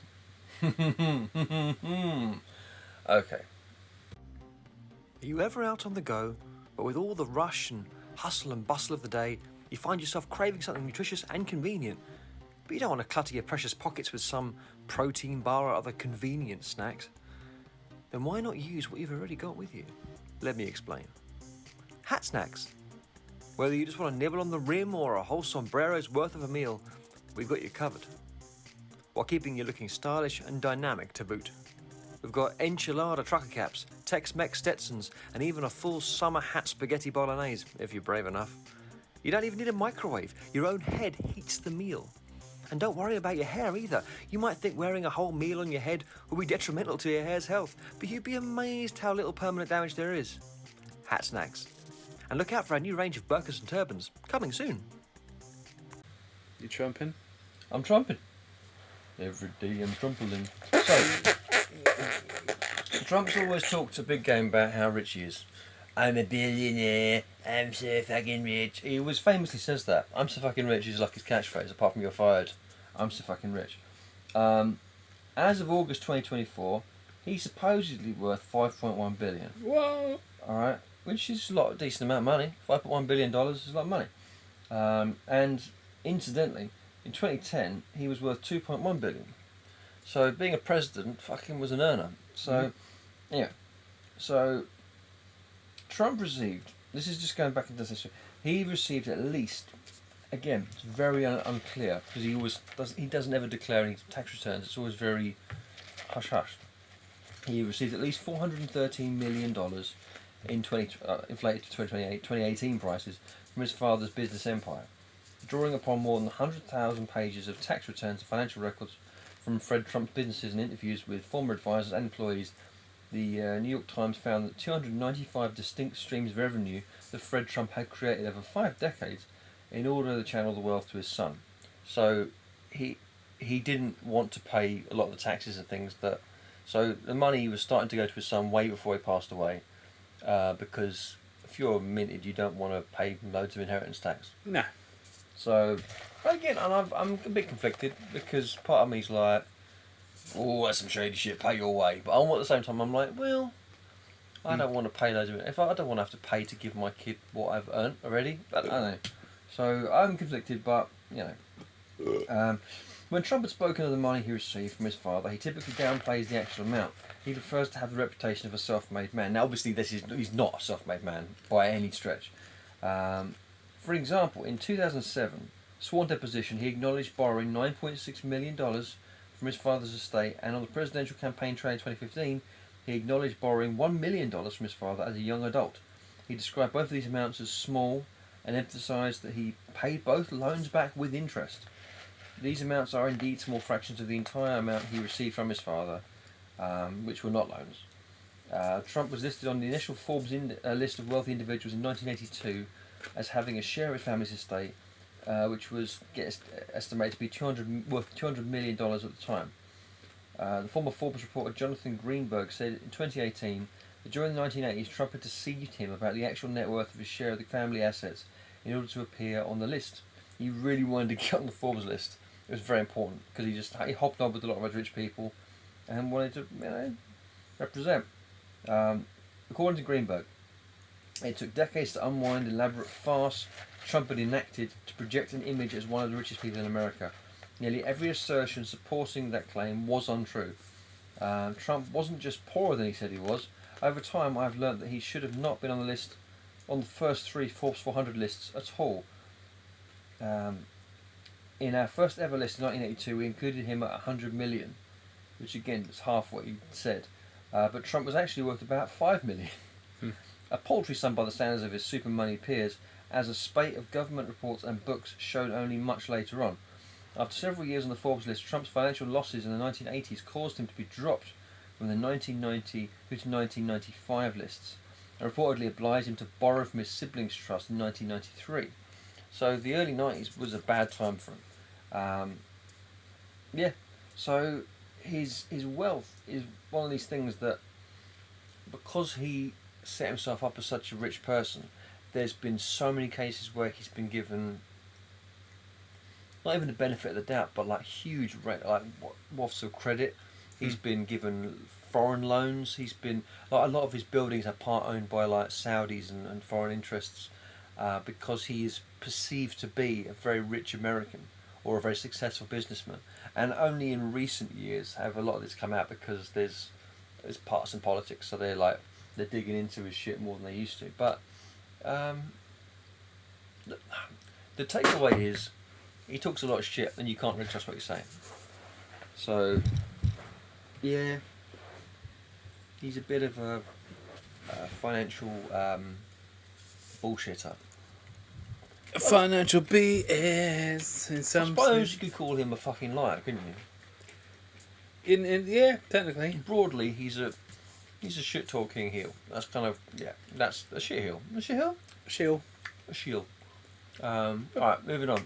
Olympics, try. So? I'm not saying it. Shield and Suri were Japanese pole vaulters who competed in the 1936 Olympics, and they also just so happened to be friends. Oh, when they were told they had to compete against each other to determine which one would take home the silver and which one would take the bronze, they refused since they wanted to share the honours. They were allowed to, and the Japanese team were told to choose which man got which medal.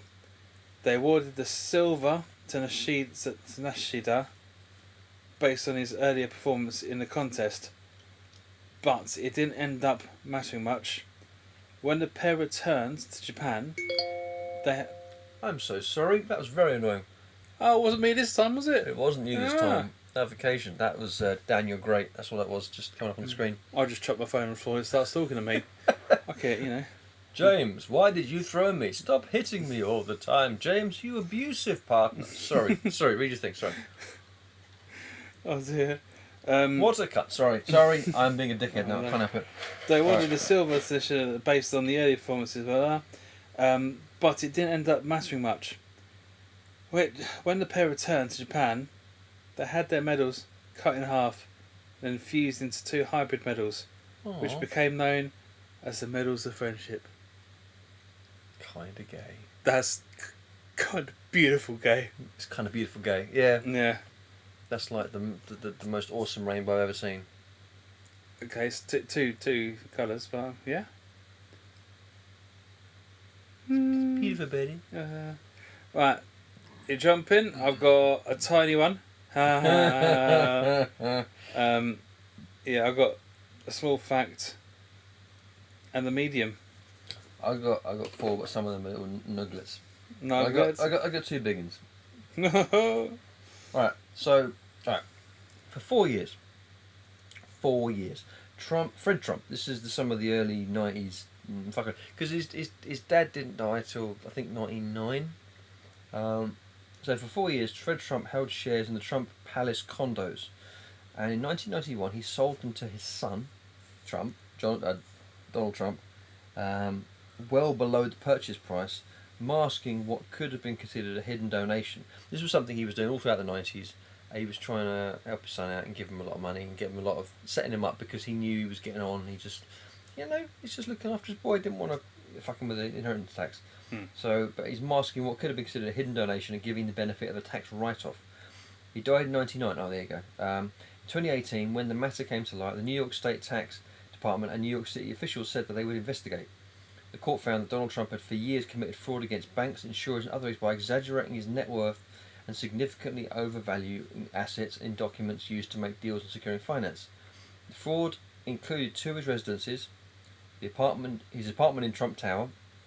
The statements claimed it would roughly triple its true size and value, to make it seem because in New York there's pretty fixed ideas for how much per square foot things are worth in such. So they just lied about the size, and obviously that is Standard. but also it's like, well, we know you can find out the size. I can give it a tape measure, we can wick and wangle it, so it's very clear that you're lying about it. You can't just chuck a few extra feet on. It's like it was fucking crazy off, right? So yeah, it's claimed it was triple its true size and value. And Mar-a-Lago, which we all know, the statements inflated its value. This is amazing. They inflated the value of his property by 22 times its actual value. They said it was that much more. So in 2024, Trump and his co-defendants were found liable for $364 million. When interest was added, Trump may well have to pay over $450 million. That's because of just lying. Which is just there seems to be, in all of his history, he just talks shit, just lies. So this is why I find it so weird, because it's like, if you just take away your opinion, take away your interpretation of like how he talks or what your opinion of him, he just keeps getting caught lying all the time. And I mean, this is like broadly known, but it's just, yeah. Anyway, I've got a couple of little ones and a big one. Go on. US gymnast George Iser Oh, yeah. won 6 medals in 1904 games Good for him. with the use of only one flesh and blood leg. The 1904, he already like one prosthetic. So he lost a limb in childhood after being hit by a train, and he used a wooden prosthetic. A train? Yeah, he's hit by a train. You know, standard because they're on the roads, aren't they? And They're on the roads. No, they're on train tracks. Train on the water and boat on the track. Yeah, but he was twatting around on a train track. How the fuck do you? That's 1904. Then. That's what they used to play. They used to put a stick on a train. Yeah, but then you see the train coming. Electric. No. No. Oh, the Tesla trains. Tesla trains. Oh dear. Stop it. You're a moron. That seems insane. That's actually more shocking than anything else you could say. So, Leggy Joe, yeah, go on. So train accident, lost a leg, but he participated in the 1904 Olympics. He won his medal over the course of just one single day, earning gold for the parallel bars, 25-foot rope climb, and the long horse vault, silver for pommel horse, and bronze for horizontal bar. Pommel horse with one leg. Mate, and that was those early 20th century prosthetics. Yeah, That was literally fucking like a broom handle. Apparently, the catastrophic injuries soldiers faced during the Civil War resulted in some unexpectedly advanced prosthetics. And so it was basically a wooden leg, which was created by prosthetics done through the Civil War at the time. Wow. I do suspect. Oh, there you go. I'm sorry, but like after the other guy where they were just running in loose, it was like 24 miles isn't a crazy distance in a marathon one, and they're just having naps and lying down and all got the squits, all that shit. You know, it's like Lazy. I just don't feel like they were maybe the best. He got 6 medals and he's got one fucking leg, and it was like, and he's got. I mean, like nowadays they've got those, those crazy like prosthetics where they're running faster with no legs than they do with legs. Yeah. But he's got, I'm assuming, a fucking, oak cabinet hanging off his leg, and he's doing a pommel horse and shit and like swinging around. I'm like, you shouldn't get 6 medals. How shit are your competitors? How much of a dickhead do you have to feel like with 2 legs? And this guy comes along and he's Limpy Joe and he's got like, oh, I've got this fucking prosthetic. And he just smokes you. But that's it. You look at the prosthetics and things today. It's like, yeah, I can understand how someone could be a bit of a competition because the prosthetics are fucking bang on, fucking amazing. They're like, that's new aerodynamic. That's got extra spring to make you run faster. But like you say, back then, mate, you've got an IKEA special that was a return, and they've strapped it to whatever's left of your leg. Yeah. And the door's flapping open as you're trying to run because the hinges aren't working properly. Yeah, that's it. He's just got he's got a spoople about bolted to his hip, and he's just flitting about. I don't know. I just mental. Good Trump. Well done. Oh yeah, Trump. I'll do one of my smallies. Well, Oh, this one's fun. I got a horrible one, fun one, and a bit long one. In 1997, Donald J. Trump visited Pier 70, which is what all the schools in America, public school, Pier 70. That's what they're all numbered in New York. It's an elementary school in the Bronx.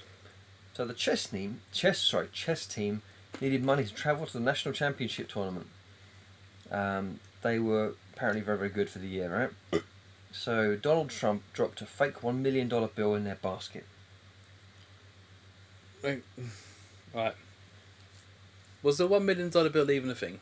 It was, but he had a fake one, which he dropped in a basket, and it made the papers. It was a big deal, and then he mailed them $200. $200. Seems fair. Trick someone into thinking they got a million. Give them like not even 2% of that. So the chess team at this at this elementary school didn't have enough money. They couldn't make it to the championship. Oh, I'm just like, he's even then was. I mean, like, he's always been minted, bit of a dick move, innit? but it's fucking it's such a dick move, isn't it? Like, I gave you $1 million. They're like, wow, we got $1 million. We can go there. We can compete. It's going to be great. Like, wah wah. Here's $200. 200. Send your best one. That's it. That's the only one can go. Yeah, just on a coach. Yeah, it's a backpack cheese sandwich. That's it. That's got to last you the whole fucking week, mate. Boo. Boo, Trump. Boo. All right, Right for me? go. Tug of War was an Olympic event from 1900 to 1920. I would have watched that. I know, right? That's some. Do it like Squid Game shit though. I want a dark pit into nothingness. Oh dear, that'd suck. And then cut a biscuit as well. Make a strip of biscuit. Great Britain won the most medals in this event. 5. Closely followed by United States with 3. Is it as a fact? It made a stint. It was there for a little while, and it didn't last. Better than drawing That pictures. seems like a better event than some of this like weird equestrian shit and dressage and all that shit. Like, dressage seems like a shitter event than tug of war. I think it would do. You can find this out from one of our earlier episodes about dressage and equestrianisms. Just go online and search equestrian whiskey, wine and wisdom, Mm. and then maybe nip down Pornhub afterwards. Just treat yourself. But make sure you've got that porn away filter. I've heard good things about that one. I have too. There's an advert recently I've heard. Just click no. That sounded a bit like Hypnotoad. All glory to Hypnotoad.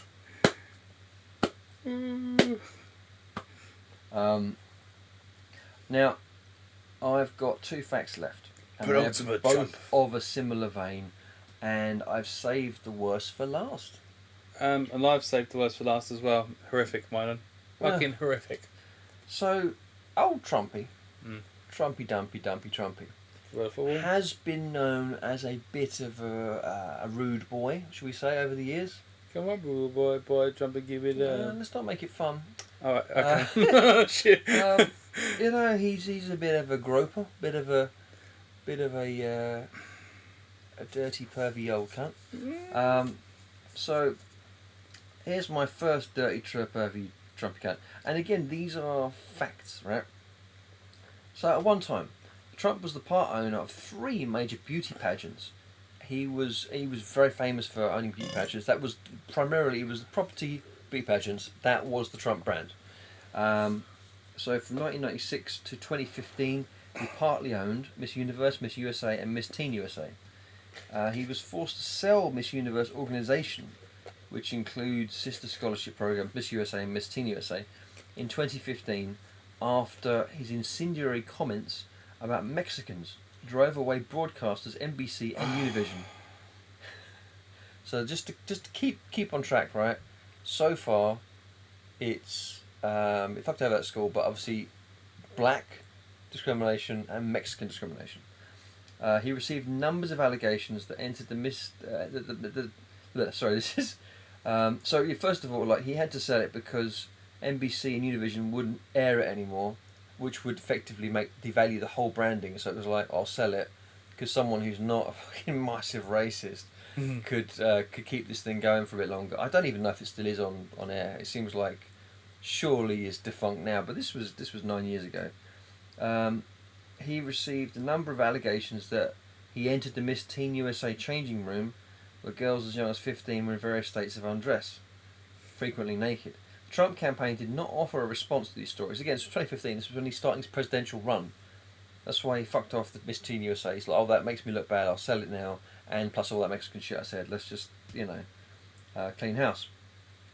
They didn't offer a response to these stories, but in 2005 appearance on Howard Stern's show, Trump bragged about doing exactly what the women described. I'm going to quote him now.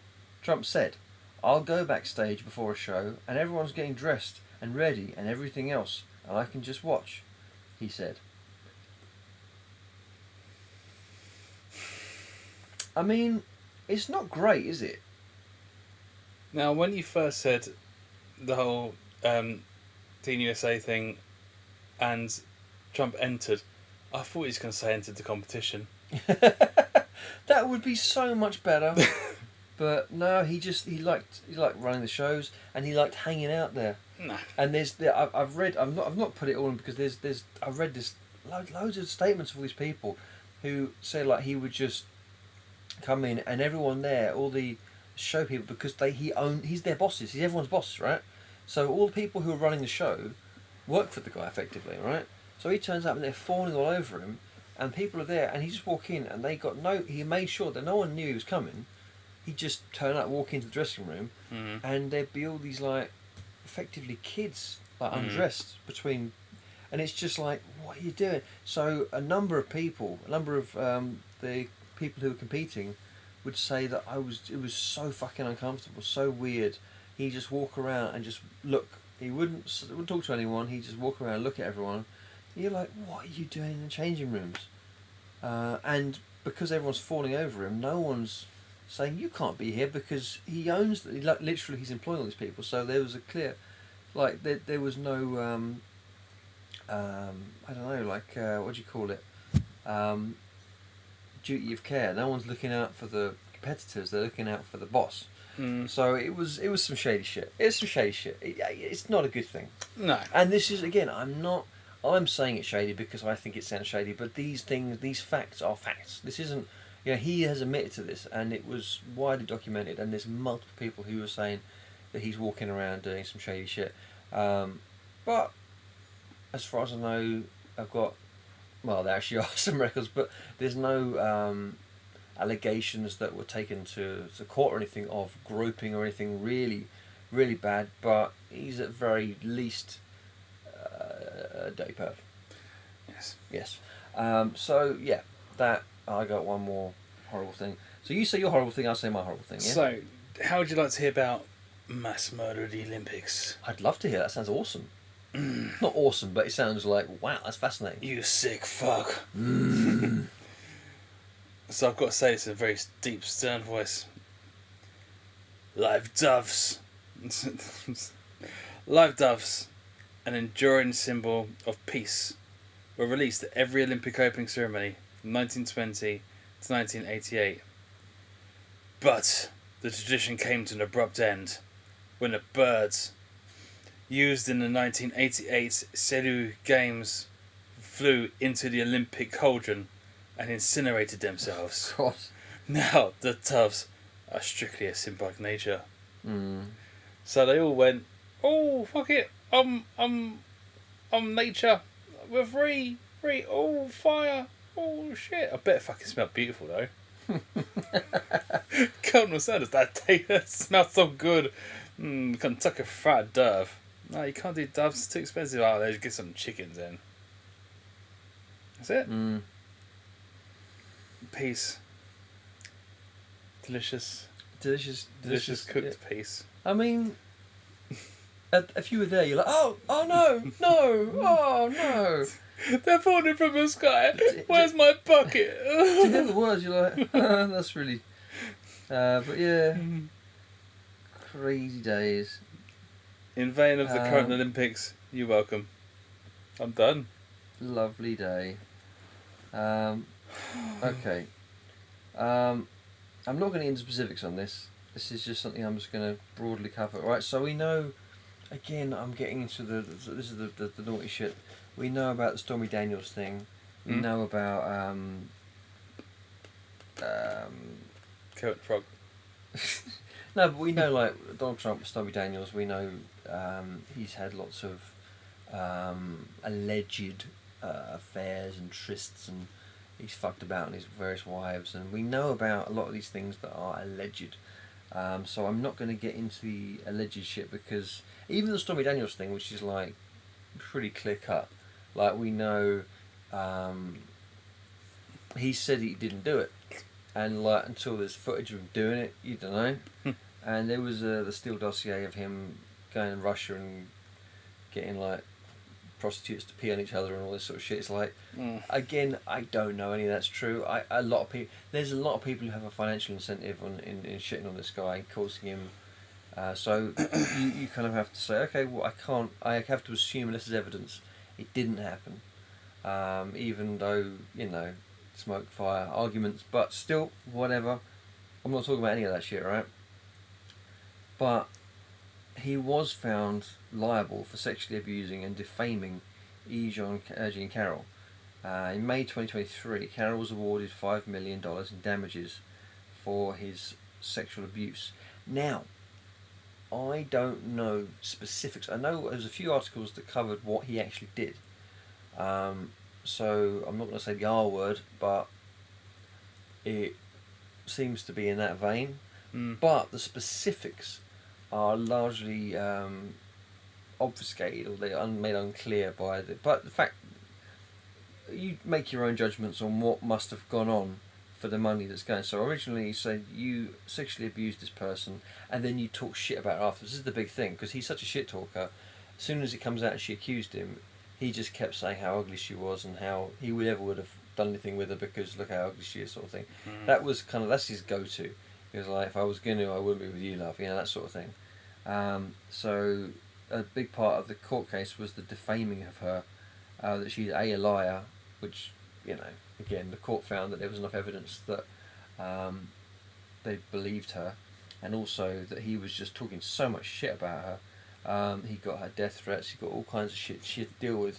So like, you get sexually assaulted, and then you accuse the guy, and then he talks so much shit, and he's so popular with a bunch of particular type of person that you're getting death threats. It's not really on. So that was in May last year. She got awarded $5 million in damages, but then in January 2024, this year, she was awarded an additional $83.3 million. Because not the case wasn't retried, but it was like, well, based on the letter of the law, give you $5 million, and then they do a lot of these cases. Like there are some fixed fines for some of these things. Yeah. But then they weigh, okay, how much is he worth? How much is the money the guy got? All right, then we have to take this percentage of it. That's where they come up with that figure. So they were like, all right, you need to give her 83 million. So at the moment, and as far as I know, short of the 5 million, the rest of it, 83.3, has not been paid. So he still owes her like 85 mil, and he still owes the tax office in America, was it 450 million? So he still owes well north of $500 million to various people in the last two court cases. That'd be crazy. Now, in recent weeks, the court case, it's all gone crazy because it's like, obviously he's up for election in November with Kamala Harris now, and it's just so weird. And at the moment, he's ahead in the polls as well. Really? It's mental. Did you see the interview with the Black Reporters Association? Oh, I saw the clip on that one. Yeah. It's like you couldn't have written that worse. You couldn't have made that look worse. But then he literally, because of the way it is, because of the way these things are reported on, the following week he went up 3 points in the polls. So now he's ahead in the polls. So very strange, very fucking weird. But the polls I don't think mean a huge amount in the States. They've keep proving it time and time again. So, but very interesting, very weird. So that's all kicking off right now, and he's a fascinating guy, and I think whether he gets in or not, it's going to be fascinating, and then more things will no doubt come out, and we'll get. So whether you like the guy, I can't see. This is my editorial stance. I can't see how anyone can. I just can't find a way in. I do know. I mean, I'm not from America. I don't know what's going on. I don't know the full thing of everything in all the ins and outs, everything. But everything I have heard, and it's just not great. But I just can't find a way to, like, there's some people you're like, that guy's a bellend, but I can see it, right? but I just can't. Like, he's just horrible. Like, he's just a horrible person, and he's clearly a narcissist, and he's clearly mad, and he talks complete bollocks, and he takes no responsibility for anything. And I feel like the biggest thing, especially as a Brit, right? We hate. Cues. We hate. Well, no, we cue well. We may not like them. We might grumble about them, but we adhere to cues. We respect cues. Cool.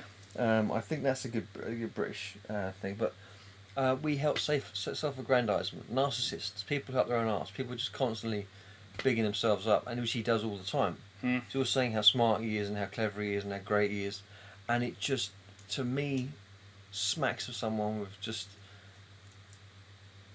You only tell everyone how great you are when you don't think you're very good, and you think they're not going to notice. You know, it's like, if I don't say it, they might not know, and it strikes me as someone who's like just incredibly,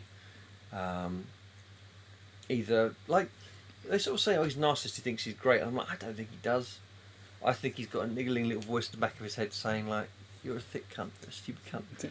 Little Timmy Trump. Yeah, and he's just always telling him like, and that's why he's like, I'm so smart, I'm famously smart. I'm just gonna work through that. I'm gonna try that happen. But yeah, I think that's what it is. But I just, someone who's always just bigging themselves up is just such a turn off. I don't want to hear that. If I met, I wouldn't buy a used car off him. I wouldn't, you know, I would. I just yeah. So I can't find a way in. But there's a bunch of people, big political figures. I'm like, how can you get on that guy's side? Even if I like what he said, and sometimes he says things that are like, yeah, you know, like they make wasn't, you know, and Piers Morgan says something sensible. No. You're like, yeah, but he does. He says things, and you're like, oh God, he's right. Fuck, really pisses you off. Doesn't happen a huge amount, but he does say things sometimes. You're like, oh, that does make sense. Oh, damn it, he's right, isn't he? Or he's worded it in a better way than the person he's talking to. And Trump sometimes, some of the things that he pushed forward, I'm like, well, that's probably correct to do, but he's just such an abhorrent piece of slime. Do you know what the solution is? I know what it is, but the guy missed. What can I say?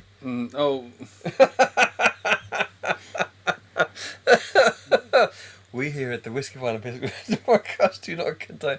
No, that was clearly a joke. That's it, Dan Ward. You're out the D. You're out the D.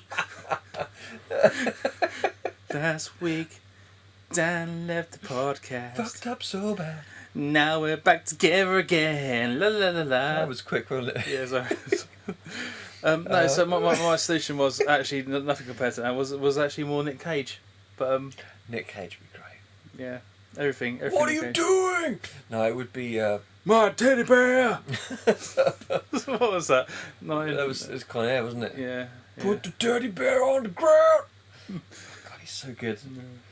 But no, I feel like you just gotta let it play out, and I just hope America could survive that shit. 'Cause it's just like, it looks so sweaty right now. Yeah. They were like, I think 2 in 5 people they were interviewing, they were doing this like random questions. They were asking people on the street like, and they just seem to think there's going to be a civil war.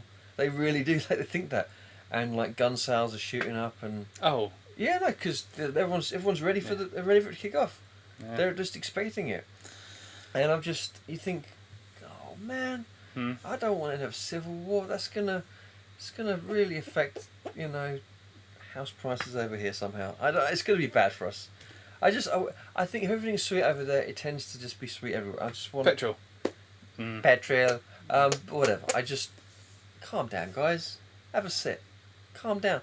I mean, if he gets in, which he might, it's a good chance. Yeah. I was certain of it a few weeks ago. I was like, of course he will. Like, I mean, it's almost hard to argue against it. Because, fucking hell, you know. Yeah. It's not great. But anyway, and Olympics though. Olympics are nice. Gojira. There we go. End on that. Yeah. Gojira, saving the day, Gojira. At the end of this podcast, I should say now you've done any facts, right? I've done my facts. I've done my facts. Long cast. So, we have a little treat at the end of this. We did a small little collaboration with the Japan 4, which is an artist who we did a little bit of rappy raps with, and we've put their song, which is called what's it called? Sandwiches in the Park. Sandwiches. I think just the name is Sandwiches. Okay. So yeah, sandwich. Sorry, sandwich. How spell it? I'm not going to spell it. I'm just going to put it in there. Featuring their new song "Sandwich," SNDWICH, and that is the song we are featuring on. So we've been given permission to put it into the podcast. A little cross promotion, a little bit of cheeky biscuits. So we really enjoyed that. That was fun. We were given. That was a giggle. That was a giggle. I had a good time. So yeah, we're on there, and it's good, clean fun. And we answered today's question: why are there no sandwiches in the park? I don't know. It irks me. Why aren't there sandwiches in the park? No, I remember when I was growing up, there used to be at least a crust or so around. There was before baguettes, mate. Go down to the park. When I was a young boy, we have a baguette in the park. Bap. Yeah. Baps galore. Bap them, we used to say. Bap them. We'd say bap them. Bap them. No, sorry. It's okay. No. Should we fade out to... Shimmy shimo. We fade out, we're just going to keep talking it quieter and quieter. Maybe it's faded. Is it faded yet? Love you, goodbye. Love you, goodbye.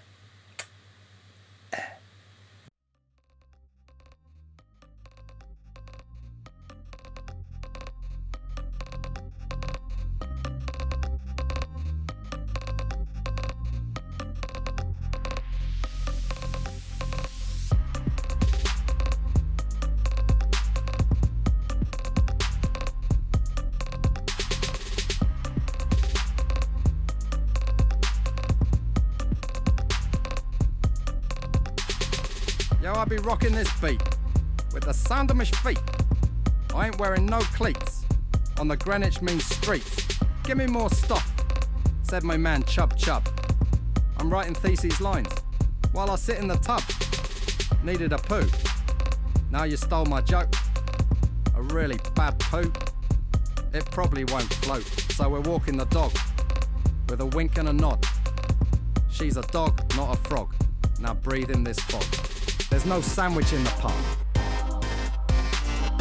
Only thing that's left on the trees is the bark. Where are the sandwiches? The dog said bark. I just rhymes bark with bark. That's not too smart. I just did a fart. Honestly, what is wrong with me? I'm such a tart. We're all probably shocking in a go-kart. Why the frick is there no sandwich in the park? Now introducing to the stage, whiskey, wine, and wisdom!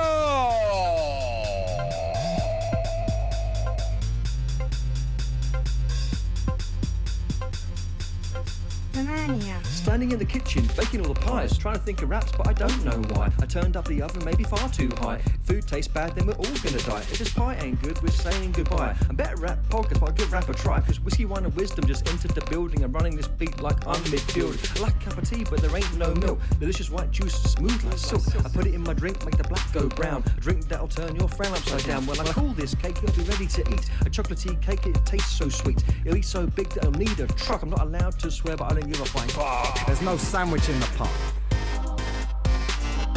Only thing that's left on the trees is the bark. Where are the sandwiches? The dog said bark. I just rhymes bark with bark. That's not too smart. I just did a fart. Honestly, what is wrong with me? I'm such a tart. We're all probably shocking in a go-kart. Why the frick is there no sandwich in the park?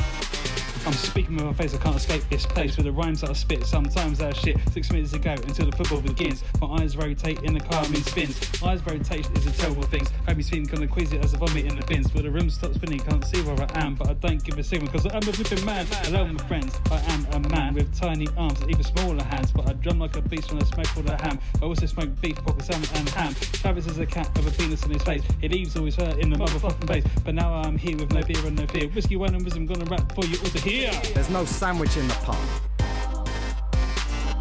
Only thing that's left on the trees is the bark. Where are the sandwiches? The dog said bark. I just rhymes bark with bark. That's not too smart. I just did a fart. Honestly, what is wrong with me? I'm such a tart. We're all probably shopping in a go-kart. Why the frick is there no sandwich? Why the frick is there no Danwich? Why the frick is there no sandwich in the pot?